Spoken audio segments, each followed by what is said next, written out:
ओम शांति 6-5-24 महावाक्य। मिठा बाबा कहते मिठे बच्चे एही जन्म रे करिथिबा पापरु मुक्त हेबा पाई बाबा को सबु सत सत सुनाई दियो एवं पूर्व जन्म गुड़िकर विकर्म को जोग अग्नि रे समाप्त कर। आज प्रश्न अच्छी ईश्वरीय सेवाधारी हेबा पाई केउ गोटिए चिंता रहिबा उचित। ईश्वरीय सेवाधारी हेबा पाई केउ गोटिए चिंता रहिबा उचित। उत्तर आमको जोगर यात्रा रे रही निश्चिंत पवित्र हेबाकू पड़िबो। तेणु पवित्र हेबार ही चिंता रहिबा दरकार। यह ही हेउची मुख्य विषय। जो पिला माने पवित्र हेउचंती सेही माने ही बाबांकर सेवाधारी होई परिबे। बाबा एकुटिया कौन करिवे? सेथिपाई पिलामानकु श्रीमत आधार रे निजर जोगबल द्वारा विश्व को पवित्र करी पवित्र राजधानी स्थापन करने हेब। सेथिपाई प्रथमे निजको पवित्र करने हेब। ओम शांति। एक कथा तो पिला माने निश्चिंत भाव रे जानिछंती जे आमे बाबांक पाखकु आसीचु सतेज हेबा पाई। सेवा केन्द्र को जीवा समय रे एपरी भाबी नथांती। तुम मानक बुद्धि रे अछि जे बाबा मधुमन रे अछंती। पिलामानक पाई ही बाबा मुरली शुणाउछंती। तेणु पिलामाने जानिछंती जे आमे मधुबन को मुरली शुणिबा पाई जाउछु। किंतु एही मुरली शब्द को शुणी श्रीकृष्ण बोली भाबी नेउछंती। किंतु मुरलीर आउ कोनोसी अर्थ नाही। तुमे माने एबे भल भाबरे बुझी गलणी ना। बाबा वर्तमान तुम मानकु बुझाउछंती एवं तुमे अनुभव मध्य करूछ। वास्तव रे आमे बहुत बुद्धिहीन होई जाइथिलु। एपरी केही भी निजको भाबु नाहंती। एठाकू आसिबा परे निश्चय बुद्धि हेउछंती एवं जानुछंती जे वास्तव रे आमे बुद्धिहीन होई जाइथिलु। तुमे सत्य जुगरे केते बुद्धिमान विश्वर मालिक थिलो। कोनोसी मूर्ख कोन विश्वर मालिक होई पारिबो? एही लक्ष्मी नारायण ही विश्वर मालिक थिले। सेतिकी बुद्धिमान थिले। सेतिपाई तो भक्ति मार्ग रे पूजा पाउछंती। जड़ चित्र तो किछि कथा कहि पारिबो नाही। शिव बाबांकर पूजा मध्य करूछंती। किंतु से कोन किछि कथा कहउछंती कि? शिव बाबा संगम जुगरे थरे मात्र आसी कहउछंती। तेबे पूजारी को मध्य जणा नाही जे एही ज्ञान बाबा ही सुनाउछंती। भाबुछंती श्रीकृष्ण मुरली बजाइथिले। जहाँकर पूजा करूछंती सेमानकर कर्तव्य को बिल्कुल जानि नाहंती। तेणु बाबा धरा पृष्ठ को आसीबा पर्यंत एही सबु पूजा आदि निष्फल होई जाउछि। तुम मानक भितरु अनेक वेद शास्त्र आदि किछि भी पढ़ी नाहंती। एबे तुमको एकमात्र सत्य बाबा पढ़ाउछंती। तुमे माने जानुछ वास्तव रे सत्य ज्ञान पढ़ाइला वाला एकमात्र बाबा ही अटंती। बाबा को ही सत्य बोली कहा जाउछि। नररु नारायण हेबार सत्य कथा बाबा ही सुनाउछंती। यार अर्थ तो ठीक अछि। सत्य बाबा आसुछंती एबे नररु नारायण हेबाकू सत्य कथा सुनाउछंती। यार अर्थ ठीक अछि। सत्य बाबा आसुछंती एबे नररु नारायण हेबाकू जाउछंती। तेणु निश्चिंत भावरे सत्य जुगर स्थापना करिवे ना। पुरुणा दुनिया कली जुगर तो स्थापना करिवे नाही। बाबा कहले पुरुणा दुनिया कली जुगर तो स्थापना करिवे नाही। दुनिया रे सत्य नारायण का कथा सुनिबा समय रे काहारी बुद्धि रे आसु नाही जे मु नररु नारायण हेबी। एबे बाबा तुमको नररु नारायण हेबा पई राजयोग सिखाउछंती। यह मध्य कोनोसी नुआ कथा नुहे। बाबा कहउछंती मु कल्प कल्प आसी तुमको बुझाउछि। जुगे जुगे किपरि आसीबी? ब्रह्माकर चित्र देखाई तुमे माने बुझाई पारिबे जे इया शिव बाबांकर रथ अटंती। यह तांकर बहुत जन्मर अंतिम पतित जन्म अटे। वर्तमान ये मध्य पवित्र हेउचंती। आमे मध्य पवित्र हेउचु। जोगबल बिना केही पवित्र होई पारिबे नाही। विकर्म मध्य विनाश होई पारिबो नाही। ପାଣିରେ ସ୍ନାନ କରିବା ଦ୍ୱାରା କେହି ପବିତ୍ର ହୋଇନଥାନ୍ତି। ଏହା ହେଲା ଯୋଗ ଅଗ୍ନି। ପାଣି ନିଆଁକୁ ଲିଭାଇଥାଏ। ନିଆଁ ସବୁକିଛି ଜଳାଇ ଦେଇଥାଏ। ତେଣୁ ପାଣି ତ ନିଆଁ ହୋଇପାରିବ ନାହିଁ, ଯାହାଦ୍ୱାରା ବିକର୍ମ ବିନାଶ ହେବ। ଇଏ ସବୁଠାରୁ ଅଧିକ ଗୁରୁ କରିଥିଲେ, ମାନେ ବ୍ରହ୍ମା ବାବା ସବୁଠାରୁ ଅଧିକ ଗୁରୁ କରିଥିଲେ। ଶାସ୍ତ୍ର ଆଦି ମଧ୍ୟ ବହୁତ ପଢ଼ିଥିଲେ। ଏହି ଜନ୍ମରେ ସେ ଯେପରି ପଣ୍ଡିତ ଥିଲେ, କିନ୍ତୁ ଏହାଦ୍ୱାରା ତ କିଛି ଲାଭ ହେଲା ନାହିଁ। ପୁଣ୍ୟ ଆତ୍ମା ତ କେହି ହେଉନାହାନ୍ତି, ଆହୁରି ପାପ କରି ଆସିଛନ୍ତି। ତେଣୁ ବାବା ବୁଝାଉଛନ୍ତି, ଯେଉଁମାନେ ନିଜକୁ ବାବାଙ୍କର ସନ୍ତାନ ବୋଲି ଭାବୁଛନ୍ତି, ସେମାନେ ଏହି ଜନ୍ମରେ ଯେଉଁ ପାପ ଆଦି କରିଛନ୍ତି, ଯେହେତୁ ବର୍ତ୍ତମାନ ସ୍ୱୟଂ ବାବା ସମ୍ମୁଖକୁ ଆସିଛନ୍ତି, ତେଣୁ ଏ ଜନ୍ମର ପାପକର୍ମ ତାଙ୍କୁ କହିଦେବା ଉଚିତ, ଯାହାଦ୍ୱାରା ହାଲୁକା ହୋଇଯିବ। ତେବେ ଏହାଦ୍ୱାରା ଏହି ଜନ୍ମର ପାପରୁ ସିନା ହାଲୁକା ହୋଇଯିବ, କିନ୍ତୁ ଜନ୍ମ ଜନ୍ମାନ୍ତରର ଯେଉଁ ପାପ କର୍ମର ବୋଝ ମୁଣ୍ଡ ଉପରେ ଅଛି, ତାକୁ ଚୁକ୍ତ କରିବାକୁ ପୁରୁଷାର୍ଥ କରିବାକୁ ହେବ। ବାବା ଯୋଗ ବଳର କଥା ବୁଝାଉଛନ୍ତି। ଯୋଗ ବଳ ଦ୍ୱାରା ହିଁ ବିକର୍ମ ବିନାଶ ହେବ। ଏହି କଥା ତୁମେମାନେ ଏବେ ବୁଝୁଛ, ଶୁଣୁଛ। ସତ୍ୟ ଯୁଗରେ ଏକଥା କେହି ଶୁଣାଇ ପାରିବେ ନାହିଁ। ଏସବୁ ମଧ୍ୟ ଡ୍ରାମାରେ ରହିଛି। ସେକେଣ୍ଡକୁ ସେକେଣ୍ଡ ଏହି ଡ୍ରାମା ଘୂରି ଚାଲିଛି। ଗୋଟିଏ ସେକେଣ୍ଡ ସହ ଅନ୍ୟ ଗୋଟିଏ ସେକେଣ୍ଡ ଏକାଭଳି ହୋଇପାରିବ ନାହିଁ। ସେକେଣ୍ଡ ପରେ ସେକେଣ୍ଡ ଆୟୁଷ ମଧ୍ୟ କମ୍ ହୋଇଯାଉଛି। ଏବେ ତୁମେ ଆୟୁଷକୁ କମ୍ ହେବାରେ, ବାବା କହିଲେ, ଏବେ ତୁମ ଆୟୁଷକୁ କମ୍ ହେବାରେ ଲଗାମ ଦେଉଛ ଏବଂ ଯୋଗ ଦ୍ୱାରା ଆୟୁଷକୁ ବଢ଼ାଉଛ। ଏବେ ତୁମମାନଙ୍କୁ ଯୋଗ ବଳ ଦ୍ୱାରା ନିଜର ଆୟୁଷକୁ ବଢ଼ାଇବାକୁ ହେବ। ଯୋଗ ଉପରେ ବାବା ଅଧିକ ଗୁରୁତ୍ୱ ଦେଉଛନ୍ତି, କିନ୍ତୁ କେହି ହେଲେ ବୁଝୁନାହାନ୍ତି। କହୁଛନ୍ତି, ବାବା ଆମେ ଭୁଲି ଯାଉଛୁ। ତେଣୁ ବାବା କହୁଛନ୍ତି, ଯୋଗ ତ ଆଉ କିଛି ନୁହେଁ, ଏହା ହେଉଛି ୟାଦର ଯାତ୍ରା, ଅର୍ଥାତ୍ ବାବାଙ୍କୁ ମନେ ପକାଇବା।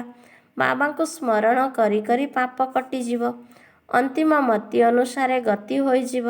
ଏହା ଉପରେ ବାବା ଏକ ଉଦାହରଣ ଦେଉଛନ୍ତି। କେହି ଜଣେ କାହାକୁ କହିଲେ, ତୁମେ ମଇଁଷି ଅଟ। ତେବେ ସିଏ ନିଜକୁ ମଇଁଷି ଭାବିବାକୁ ଲାଗିଲା। ତାଙ୍କୁ କହିଲେ, ଏହି ଦ୍ୱାର ଦେଇ ବାହାରକୁ ଯାଅ। ସେ କହିଲେ, ମୁଁ ମଇଁଷି ଅଟେ, ତେଣୁ ଏତେ ଛୋଟ ରାସ୍ତାରେ କିପରି ବାହାରିବି? ସିଏ ସତରେ ଯେପରି ମଇଁଷି ହୋଇଗଲେ। ଏହିପରି ଏକ ଉଦାହରଣ ରହିଛି, କିନ୍ତୁ ବାସ୍ତବରେ ଏପରି କିଛି କଥା ନାହିଁ। ଏହା କୌଣସି ଯଥାର୍ଥ ଉଦାହରଣ ନୁହେଁ। ସର୍ବଦା ସତ୍ୟ କଥାକୁ ଆଧାର କରି ଉଦାହରଣ ଦିଆଯାଇଥାଏ। ବର୍ତ୍ତମାନ ସମୟରେ ବାବା ତୁମକୁ ଯାହା ବୁଝାଉଛନ୍ତି, ସ୍ମାରକୀ ରୂପେ ଭକ୍ତି ମାର୍ଗରେ ସେହିସବୁ ପର୍ବପର୍ବାଣି ପାଳନ କରାଯାଉଛି। କେତେ ମେଳା ମହୋତ୍ସବ ଆଦି ହେଉଛି।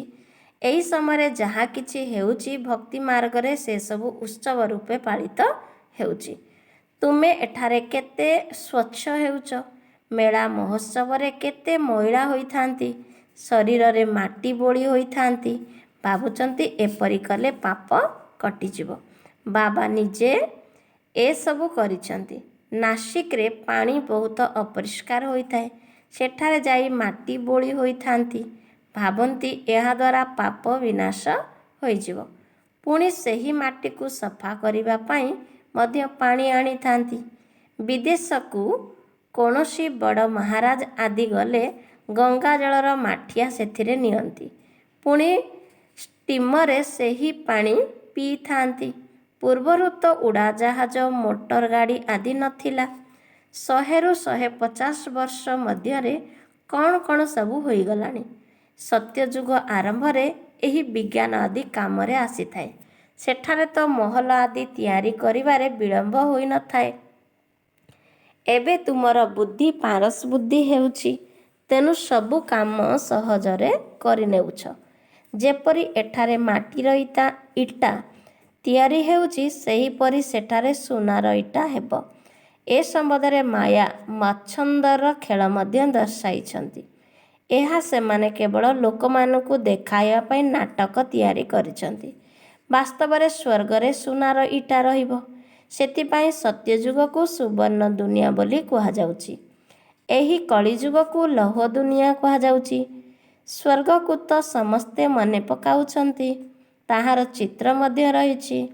ଆଦି ସନାତନ ଦେବୀ ଦେବତା ଧର୍ମ ବୋଲି ମଧ୍ୟ କହୁଛନ୍ତି, କିନ୍ତୁ ପୁଣି ପରେ ହିନ୍ଦୁ ଧର୍ମ ବୋଲି କହିଦେଉଛନ୍ତି। ଦେବତା ପରିବର୍ତ୍ତେ ନିଜକୁ ହିନ୍ଦୁ କହିଦେଉଛନ୍ତି, କାହିଁକି ନା ବିକାରୀ ହୋଇଯାଇଛନ୍ତି। ତେଣୁ ନିଜକୁ ଦେବତା ବୋଲି କିପରି କହିବେ? ତୁମେ ଯୁଆଡ଼େ ଗଲେ ବି ଏହି କଥା ବୁଝାଉଛ, କାହିଁକି ନା ତୁମେ ସନ୍ଦେଶବାହକ ଅଟ। ତୁମକୁ ପ୍ରତ୍ୟେକଙ୍କୁ ବାବାଙ୍କର ପରିଚୟ ଦେବାକୁ ହେବ। କେହି କେହି ତୁରନ୍ତ ବୁଝିଯିବେ ଯେ ବାସ୍ତବରେ ତୁମେ ଠିକ୍ କଥା କହୁଛ। ବାସ୍ତବରେ ଆମର 2 ଜଣ ପିତା ଅଛନ୍ତି। କେହି ପୁଣି କହିଦେଉଛନ୍ତି ପରମାତ୍ମା ତ ସର୍ବବ୍ୟାପୀ ଅଟନ୍ତି। ତୁମେ ଜାଣୁଛ, ଲୌକିକ ପିତାଙ୍କ ଠାରୁ ବିନାଶୀ ସମ୍ପତ୍ତି ମିଳୁଛି, ପାରଲୌକିକ ପିତାଙ୍କ ଠାରୁ 21 ଜନ୍ମ ପାଇଁ ଅବିନାଶୀ ସମ୍ପତ୍ତି ମିଳୁଛି। ଏହି ଜ୍ଞାନ ମଧ୍ୟ ତୁମକୁ ବର୍ତ୍ତମାନ ହିଁ ମିଳୁଛି। ସେଠାରେ ଏହି ଜ୍ଞାନ ରହିବ ନାହିଁ। ସଙ୍ଗମ ଯୁଗରେ ହିଁ ସମ୍ପତ୍ତି ମିଳୁଛି, ଯାହାଦ୍ୱାରା 21 ପିଢ଼ି ଜନ୍ମ ପରେ ଜନ୍ମ ତୁମେ ରାଜତ୍ୱ କରୁଛ। ତୁମେ ସାରା ବିଶ୍ୱର ମାଲିକ ହେଉଛ। ଏକଥା ତୁମେ ବର୍ତ୍ତମାନ ଜାଣୁଛ। ଯେଉଁମାନେ ପକ୍କା ନିଶ୍ଚୟ ବୁଦ୍ଧି ଅଟନ୍ତି, ତାଙ୍କର ସଂଶୟ ଆସିବାର କୌଣସି କଥା ହିଁ ନାହିଁ। ତେବେ ଅବିନାଶୀ ବାବାଙ୍କ ଠାରୁ ଅବିନାଶୀ ସମ୍ପତ୍ତି ମିଳୁଛି। ଯଦି ଶିବ ବାବା ଆସୁଛନ୍ତି, ତେବେ ନିଶ୍ଚିନ୍ତ ଭାବରେ କିଛି ସମ୍ପତ୍ତି ଦେଉଥିବେ। ସେଥିପାଇଁ ବାବା କହୁଛନ୍ତି ଏହି ବ୍ୟାଜ୍ ବହୁତ ଭଲ। ଏହା ନିଶ୍ଚିନ୍ତ ଭାବରେ ପିନ୍ଧିବା ଉଚିତ। ଘରେ ଘରେ ସନ୍ଦେଶ ଦେବାକୁ ହେବ। କେହି ମାନନ୍ତୁ ଅଥବା ନ ମାନନ୍ତୁ, ବିନାଶ ଆସିଲେ ବୁଝିଯିବେ ଯେ ଭଗବାନ ଆସିଛନ୍ତି। ପୁଣି ଯେଉଁମାନଙ୍କୁ ତୁମେ ସନ୍ଦେଶ ଦେଇଥିବ, ସେମାନେ ମନେ ପକାଇବେ ଯେ ଏହି ଶ୍ଵେତ ବସ୍ତ୍ରଧାରୀ ଫରିସ୍ତା କିଏ ଥିଲେ। ସୂକ୍ଷ୍ମ ଲୋକରେ ମଧ୍ୟ ତୁମେ ଫରିସ୍ତା ଦେଖୁଛ ନା? ତୁମେ ଜାଣୁଛ ମମ୍ମା ବାବା ଯୋଗବଳ ଦ୍ୱାରା ଏହିଭଳି ଫରିସ୍ତା ହୋଇଛନ୍ତି। ତେଣୁ ଆମେ ମଧ୍ୟ ହେବୁ। ଏହି ସବୁ କଥା ଶିବ ବାବା ଏହି ବ୍ରହ୍ମାଙ୍କ ଶରୀରରେ ପ୍ରବେଶ କରି ତୁମକୁ କହୁଛନ୍ତି। ବାବା ତୁମକୁ ପ୍ରତ୍ୟକ୍ଷ ରୂପେ ଜ୍ଞାନ ଦେଉଛନ୍ତି। ତେଣୁ ବାବାଙ୍କ ପାଖରେ ଯେଉଁ ଜ୍ଞାନ ଅଛି, ତାହା ତୁମ ପିଲାମାନଙ୍କ ପାଖରେ ମଧ୍ୟ ରହିବା ଉଚିତ। ଉପରକୁ ଅର୍ଥାତ୍ ଘରକୁ ଗଲେ ଜ୍ଞାନର ପାଠ ମଧ୍ୟ ଶେଷ ହୋଇଯିବ। ପୁଣି ତୁମେ ସୁଖର ଅଭିନୟ କରିବ ଏବଂ ଏହି ଜ୍ଞାନକୁ ଭୁଲିଯିବ। ତୁମେମାନେ କୁଆଡ଼େ ବି ଗଲେ ସନ୍ଦେଶବାହକଙ୍କ ଲକ୍ଷଣ ହେଲା ଏହି ବ୍ୟାଜ୍ ସାଥିରେ ନିଶ୍ଚିନ୍ତ ଭାବରେ ରହିବା ଦରକାର। ଯଦିଓ କେହି ଥଟ୍ଟା ବି କରନ୍ତୁ, କିନ୍ତୁ ଏଥିରେ ଥଟ୍ଟା ପରିହାସ କରିବାର କ'ଣ ଅଛି? ତୁମେ ତ ଯଥାର୍ଥ କଥା ଶୁଣାଇବ। ଇଏ ଅବିନାଶୀ ପିତା ଅଟନ୍ତି। ତାଙ୍କର ନାମ ହେଲା ଶିବ ବାବା। ସିଏ କଲ୍ୟାଣକାରୀ ଅଟନ୍ତି। ସିଏ ଆସି ସ୍ୱର୍ଗର ସ୍ଥାପନା କରୁଛନ୍ତି। ଏହା ହେଲା ପୁରୁଷୋତ୍ତମ ସଙ୍ଗମ ଯୁଗ। ଏହି ସମସ୍ତ ଜ୍ଞାନ ତୁମମାନଙ୍କୁ ମିଳିଛି। ତୁମେମାନେ ପୁଣି ଭୁଲି ଯାଉଛ କାହିଁକି? ଏହି କଥା ତ ବିଲକୁଲ ସହଜ। ଚାଲିବା ବୁଲିବା ସମୟରେ ମଧ୍ୟ ବାବାଙ୍କୁ ଏବଂ ବାବାଙ୍କର ସମ୍ପତ୍ତିକୁ ମନେ ପକାଇବାକୁ ହେବ। ଅର୍ଥାତ୍ ଶାନ୍ତିଧାମ ଏବଂ ସୁଖଧାମକୁ ମନେ ପକାଇବାକୁ ହେବ। ତୁମେମାନେ ଏଠାକୁ ଆସି ମୁରଲୀ ଶୁଣି ଯାଉଛ, ତେଣୁ ଅନ୍ୟକୁ ମଧ୍ୟ ଶୁଣାଇବା ଦରକାର। ଏପରି ନୁହେଁ ଯେ କେବଳ ଜଣେ ରାଜଯୋଗ ଶିକ୍ଷିକା ମୁରଲୀ ଶୁଣାଇବେ। ନିମିତ୍ତ ଭଉଣୀଙ୍କୁ ନିଜ ସମାନ କରାଇ ପ୍ରସ୍ତୁତ କରିବା ଉଚିତ। ତେବେ ଯାଇ ବହୁତଙ୍କର କଲ୍ୟାଣ କରିପାରିବେ। ଯଦି ଜଣେ ଶିକ୍ଷିକା କୁଆଡ଼େ ସେବାର୍ଥେ ଯାଇଛନ୍ତି, ତେବେ ଆଉ ଜଣେ କାହିଁକି ସେବା କେନ୍ଦ୍ର ପରିଚାଳନା କରିପାରିବେ ନାହିଁ? କ'ଣ ଧାରଣା କରିନାହାନ୍ତି? ବିଦ୍ୟାର୍ଥୀଙ୍କର ମଧ୍ୟ ପଢ଼ିବା ଏବଂ ପଢ଼ାଇବାର ସଉକ ରହିବା ଦରକାର। ମୁରଲୀ ତ ବହୁତ ସହଜ। କେହି ବି ଧାରଣ କରି କ୍ଲାସ କରାଇ ପାରିବେ। ଏଠାରେ ତ ବାବା ବସିଛନ୍ତି। ବାବା ପିଲାମାନଙ୍କୁ କହୁଛନ୍ତି, କୌଣସି ବି କଥାରେ ସଂଶୟ ଆସିବା ଉଚିତ ନୁହେଁ। ଏକମାତ୍ର ବାବା ହିଁ ସବୁକିଛି ଜାଣିଛନ୍ତି। ଗୋଟିଏ ହିଁ ଲକ୍ଷ୍ୟ ଉଦ୍ଦେଶ୍ୟ ରହିଛି। ଏଥିରେ କୌଣସି ପ୍ରଶ୍ନ ଆଦି ପଚାରିବାର ନାହିଁ। ସକାଳୁ ବସି ମଧ୍ୟ ମୁଁ ପିଲାମାନଙ୍କୁ ଯୋଗର ଯାତ୍ରାରେ ସହଯୋଗ କରୁଛି। ସାରା ବେହଦର ସନ୍ତାନମାନଙ୍କୁ ମୁଁ ମନେ ପକାଉଛି। ତୁମମାନଙ୍କୁ ଏହି ଯୋଗ ବଳର ସହଯୋଗ ଦ୍ୱାରା ସାରା ବିଶ୍ୱକୁ ପବିତ୍ର କରିବାକୁ ହେବ। ଏଥିରେ ହିଁ ତୁମେମାନେ ନିଜର ସହଯୋଗର ଅଙ୍ଗୁଳି ଲଗାଉଛ। ସାରା ଦୁନିଆକୁ ପବିତ୍ର କରିବାର ଅଛି ନା, ତେଣୁ ବାବା ମଧ୍ୟ ସବୁ ପିଲାମାନଙ୍କ ଉପରେ ନଜର ରଖୁଛନ୍ତି। ସମସ୍ତେ ଶାନ୍ତିଧାମକୁ ଚାଲିଯିବେ, ସେଥିପାଇଁ ବାବା ଧ୍ୟାନ ଆକର୍ଷିତ କରାଉଛନ୍ତି। ବାବା ତ ବେହଦରେ ହିଁ ରହିବେ ନା। ମୁଁ ଆସିଛି ସାରା ଦୁନିଆକୁ ପବିତ୍ର କରିବା ପାଇଁ। ମୁଁ ସାରା ଦୁନିଆକୁ କରେଣ୍ଟ ଦେଉଛି, ଯେପରି ସାରା ଦୁନିଆ ପବିତ୍ର ହୋଇଯାଉ। ଯେଉଁମାନଙ୍କ ପାଖରେ ସମ୍ପୂର୍ଣ୍ଣ ଯୋଗବଳ ଥିବ, ସେମାନେ ବୁଝିପାରିବେ ଯେ ବାବା ଏବେ ଏଠାକୁ ଆସି ଯୋଗର ଯାତ୍ରା ଶିଖାଉଛନ୍ତି, ଯାହାଦ୍ୱାରା ବିଶ୍ୱରେ ଶାନ୍ତିର ସ୍ଥାପନା ହେଉଛି। ପିଲାମାନେ ମଧ୍ୟ ଯୋଗରେ ବସିଲେ ସହଯୋଗ ମିଳିଥାଏ, ତେଣୁ ସହଯୋଗୀ ସନ୍ତାନ ମଧ୍ୟ ଦରକାର ନା। ତେବେ ଈଶ୍ୱରୀୟ ସେବାଧାରୀ ନିଶ୍ଚୟ ବୁଦ୍ଧି ସମ୍ପନ୍ନ ଆତ୍ମା ହିଁ ଯୋଗ କରିପାରିବେ। ତୁମର ପ୍ରଥମ ବିଷୟବସ୍ତୁ ହେଲା ପବିତ୍ର ହେବା, ଅର୍ଥାତ୍ ତୁମେମାନେ ବାବାଙ୍କ ସାଥିରେ ନିମିତ୍ତ ହେଉଛ।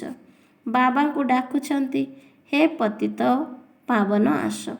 ତେବେ ବାବା ଏକାକୀ କ'ଣ କରିବେ? ତେଣୁ ସହଯୋଗୀ ଆବଶ୍ୟକ ନା। ତୁମେ ଜାଣିଛ ଆମେ ବିଶ୍ୱକୁ ପବିତ୍ର କରି ପୁଣି ସାରା ବିଶ୍ୱରେ ରାଜତ୍ୱ କରିବୁ। ବୁଦ୍ଧିରେ ଯଦି ଏହିଭଳି ନିଶ୍ଚୟ ରହିବ, ତେବେ ନିଶା ଚଢ଼ିବ।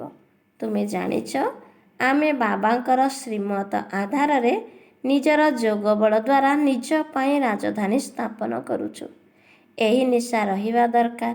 ଏହା ହେଲା ଆତ୍ମିକ କଥା। ପିଲାମାନେ ଜାଣିଛନ୍ତି ପ୍ରତି କଳ୍ପରେ ବାବା ଏହି ଆତ୍ମିକ ବଳ ଦ୍ୱାରା ଆମକୁ ବିଶ୍ୱର ମାଲିକ କରୁଛନ୍ତି। ଏ କଥା ମଧ୍ୟ ତୁମେ ଜାଣିଛ। ଶିବ ବାବା ଆସି ସ୍ୱର୍ଗର ସ୍ଥାପନା କରୁଛନ୍ତି। ତେଣୁ ଏବେ ତୁମମାନଙ୍କ ବୁଦ୍ଧିରେ କେବଳ ଯୋଗ କରିବାର ଚିନ୍ତା ରହିବା ଉଚିତ। ସେଥିପାଇଁ ତୁମକୁ ପୁରୁଷାର୍ଥ କରିବାକୁ ହେବ। କର୍ମଧନ୍ଦା ଆଦି କରି ମଧ୍ୟ ଯୋଗର ଯାତ୍ରାରେ ରୁହ। ସଦାସର୍ବଦା ସୁସ୍ଥ ରହିବା ପାଇଁ ବାବା ବହୁତ ଜବରଦସ୍ତ ରୋଜଗାର କରାଉଛନ୍ତି। ଏହି ସମୟରେ ସବୁକିଛି ଭୁଲିଯିବାକୁ ପଡ଼ୁଛି। ଆମେ ଆତ୍ମାମାନେ ଏବେ ଘରକୁ ଯାଉଛୁ। ଆମକୁ ଆତ୍ମ ଅଭିମାନୀ ହୋଇ ରହିବାର ଅଭ୍ୟାସ କରାଯାଉଛି। ଖାଇବା, ପିଇବା, ଚାଲିବା, ବୁଲିବା ସମୟରେ ତୁମେ କ'ଣ ବାବାଙ୍କୁ ମନେ ପକାଇ ପାରିବ ନାହିଁ? କପଡ଼ା ସିଲେଇ କରିବା ସମୟରେ ମଧ୍ୟ ବୁଦ୍ଧିଯୋଗ ବାବାଙ୍କର ସ୍ମୃତିରେ ରହୁ। ଏହା ବହୁତ ସହଜ କଥା। ଏ କଥା ତ ତୁମେ ଜାଣିଛ। 84ର ଚକ୍ର ଶେଷ ହେବାକୁ ଯାଉଛି। ବର୍ତ୍ତମାନ ବାବା ଆମ ଆତ୍ମାମାନଙ୍କୁ ରାଜଯୋଗ ଶିଖାଇବା ପାଇଁ ଆସିଛନ୍ତି। ଏବେ ବିଶ୍ୱ ଇତିହାସ ଭୂଗୋଳର ପୁନରାବୃତ୍ତି ହେବାକୁ ଯାଉଛି। କଳ୍ପ ପୂର୍ବରୁ ମଧ୍ୟ ଏହିପରି ହୋଇଥିଲା, ଯାହାର ପୁଣି ଏବେ ପୁନରାବୃତ୍ତି ହେଉଛି। ଏହି ପୁନରାବୃତ୍ତିର ରହସ୍ୟକୁ ମଧ୍ୟ ବାବା ବୁଝାଉଛନ୍ତି। ପ୍ରତ୍ୟେକଙ୍କୁ ଡ୍ରାମାରେ ଯେଉଁ ଅଭିନୟ ମିଳିଛି, ସେମାନେ ତାହା କରିଚାଲିଛନ୍ତି। ପିଲାମାନଙ୍କୁ ରାୟ ଦିଆଯାଉଛି ଯେ ବାବାଙ୍କୁ ସ୍ମରଣ କର, ତେବେ ତୁମେ ସତ୍ତ୍ୱପ୍ରଧାନ ହୋଇଯିବ। ପୁଣି ଏହି ଶରୀରକୁ ମଧ୍ୟ ତ୍ୟାଗ କରିଦେବ। ତୁମ ଆତ୍ମାରେ ଏବେ ଏହି କଥା ରହିଛି ଯେ ଆମେ ଆତ୍ମା ସତ୍ତ୍ୱପ୍ରଧାନ ହେବୁ, କାହିଁକି ନା ଆମକୁ ଘରକୁ ଫେରିବାକୁ ହେବ। ସତ୍ୟ ଯୁଗରେ ଏପରି କହିବେ ନାହିଁ। କହିବେ ଗୋଟିଏ ପୁରୁଣା ଶରୀର ଛାଡ଼ି ଆଉ ଗୋଟିଏ ନେବାକୁ ହେବ। ସେଠାରେ ତ ଦୁଃଖର କୌଣସି କଥା ରହିବ ନାହିଁ। ବର୍ତ୍ତମାନ ଏହା ଦୁଃଖଧାମ ଅଟେ। ଏହି ଶରୀର ପୁରୁଣା ହୋଇଯାଇଛି, ତେଣୁ ଭାବୁଛନ୍ତି ଏହାକୁ ତ୍ୟାଗ କରି ନିଜ ଘରକୁ ଯିବା। ସେଥିପାଇଁ ବାବାଙ୍କୁ ନିରନ୍ତର ମନେ ପକାଇବାକୁ ପଡ଼ିବ। ନିରାକାର ବାବା ହିଁ ଜ୍ଞାନର ସାଗର ଅଟନ୍ତି। ସିଏ ହିଁ ଆସି ସମସ୍ତଙ୍କର ସଦ୍ଗତି କରୁଛନ୍ତି। ବାବା କହୁଛନ୍ତି, ମୁଁ ସାଧୁମାନଙ୍କର ମଧ୍ୟ ଉଦ୍ଧାର କରୁଛି। ତୁମେମାନେ ଏବେ ଏକମାତ୍ର ବାବାଙ୍କ ସହିତ ଯୋଗ ଲଗାଅ। ତୁମ ସମସ୍ତ ଆତ୍ମାମାନଙ୍କର ବାବାଙ୍କ ଠାରୁ ବର୍ଷା ନେବାର ଅଧିକାର ରହିଛି। ତେଣୁ ନିଜକୁ ଆତ୍ମା ଭାବି ଦେହୀ ଅଭିମାନୀ ହୁଅ ଏବଂ ବାବାଙ୍କୁ ନିରନ୍ତର ମନେ ପକାଅ। ତେବେ ପାପ କଟିଯିବ। ଆଚ୍ଛା ମିଠା ମିଠା ଶିଖିଲ ଦେ ସନ୍ତାନମାନଙ୍କ ପ୍ରତି ମାତା ପିତା ବାପ ଦାଦାଙ୍କର ମଧୁର ସ୍ନେହ ଭରା ସ୍ମୃତି ଏବଂ ସୁପ୍ରଭାତ। ଆତ୍ମିକ ପିତାଙ୍କର ଆତ୍ମିକ ସନ୍ତାନମାନଙ୍କୁ ନମସ୍ତେ। ଆତ୍ମିକ ସନ୍ତାନମାନଙ୍କର ଆତ୍ମିକ ମାତା ପିତା ବାପ ଦାଦାଙ୍କୁ ମଧୁର ସ୍ନେହ ଭରା ସ୍ମୃତି ସୁପ୍ରଭାତ ଏବଂ ନମସ୍ତେ ନମସ୍ତେ ନମସ୍ତେ। ଧାରଣା ପାଇଁ ମୁଖ୍ୟ ସାରାଂଶ। ନିଜେ ମୁରଲି ଶୁଣିବା ସହିତ ଅନ୍ୟମାନଙ୍କୁ ମଧ୍ୟ ଶୁଣାଇବାକୁ ହେବ। ନିଜେ ପାଠ ପଢ଼ିବା ସହିତ ଅନ୍ୟମାନଙ୍କୁ ମଧ୍ୟ ପଢ଼ାଇବାକୁ ହେବ। ସମସ୍ତଙ୍କର କଲ୍ୟାଣକାରୀ ହେବାକୁ ପଡ଼ିବ। ଏହି ବ୍ୟାଚ୍ ବା ପଦକ ହିଁ ଈଶ୍ୱରୀୟ ସନ୍ଦେଶ ବାହକମାନଙ୍କର ସଂକେତ। ତେଣୁ ଏହାକୁ ସବୁବେଳେ ପିନ୍ଧିବାକୁ ହେବ। ବିଶ୍ୱରେ ଶାନ୍ତି ସ୍ଥାପନ କରିବା ପାଇଁ ଯୋଗର ଯାତ୍ରାରେ ରହିବାକୁ ହେବ। ଯେପରି ବାବାଙ୍କ ଦୃଷ୍ଟି ବେହଦ ଅର୍ଥାତ୍ ସାରା ବିଶ୍ୱ ଉପରେ ରହୁଛି, ସାରା ବିଶ୍ୱକୁ ପବିତ୍ର କରିବା ପାଇଁ କରେଣ୍ଟ ଦେଉଛନ୍ତି, ସେହିଭଳି ବାବାଙ୍କୁ ଅନୁକରଣ କରି ସହଯୋଗୀ ହେବାକୁ ପଡ଼ିବ। ଆଜିର ବରଦାନ ଅଛି, କର୍ମ ଏବଂ ଯୋଗର ସନ୍ତୁଳନ ଦ୍ୱାରା କର୍ମାତୀତ ସ୍ଥିତିର ଅନୁଭବ କରୁଥିବା କର୍ମ ବନ୍ଧନ ମୁକ୍ତ ଭବ। କର୍ମ ଏବଂ ଯୋଗର ସନ୍ତୁଳନ ଦ୍ୱାରା କର୍ମାତୀତ ସ୍ଥିତିର ଅନୁଭବ କରୁଥିବା କର୍ମ ବନ୍ଧନ ମୁକ୍ତ ଭବ। କର୍ମ ସହିତ ଯୋଗର ସନ୍ତୁଳନ ରହିଥିଲେ ପ୍ରତ୍ୟେକ କର୍ମରେ ସ୍ୱତଃ ହିଁ ସଫଳତା ପ୍ରାପ୍ତ ହୋଇଥାଏ। କର୍ମଯୋଗୀ ଆତ୍ମା କେବେ ବି କର୍ମର ବନ୍ଧନରେ ବାନ୍ଧି ହୋଇନଥାଏ। ତେବେ କର୍ମର ବନ୍ଧନରୁ ମୁକ୍ତ ଆତ୍ମାକୁ ହିଁ କର୍ମାତୀତ କୁହାଯାଏ। କର୍ମାତୀତର ଅର୍ଥ ଏହା ନୁହେଁ ଯେ କର୍ମରୁ ଅତୀତ ହୋଇଯାଇଥିବ। କର୍ମ କରିବାରୁ ମୁକ୍ତ ନୁହେଁ, କିନ୍ତୁ କର୍ମର ବନ୍ଧନରେ ବାନ୍ଧି ହେବାଠାରୁ ମୁକ୍ତ ହୁଅ। ଏହିଭଳି କର୍ମଯୋଗୀ ଆତ୍ମା ନିଜର କର୍ମ ଦ୍ୱାରା ଅନେକ ଆତ୍ମାଙ୍କର କର୍ମକୁ ଶ୍ରେଷ୍ଠ କରିଦେଇଥାନ୍ତି। ସେମାନଙ୍କୁ ପ୍ରତ୍ୟେକ କାର୍ଯ୍ୟ ମନୋରଞ୍ଜନ ଅନୁଭବ ହୋଇଥାଏ, ମୁସ୍କିଲ ନୁହେଁ। ଆଚ୍ଛା, ଆଜିର ସ୍ଲୋଗାନ ଅଛି, ପରମାତ୍ମାଙ୍କ ପ୍ରତି ସ୍ନେହ ହିଁ ସମୟର ଘଣ୍ଟି ଅଟେ, ଅମୃତ ବେଳାରେ ଯାହାକି ଅମୃତ ବେଳାରେ ଜାଗ୍ରତ କରିଦେଇଥାଏ।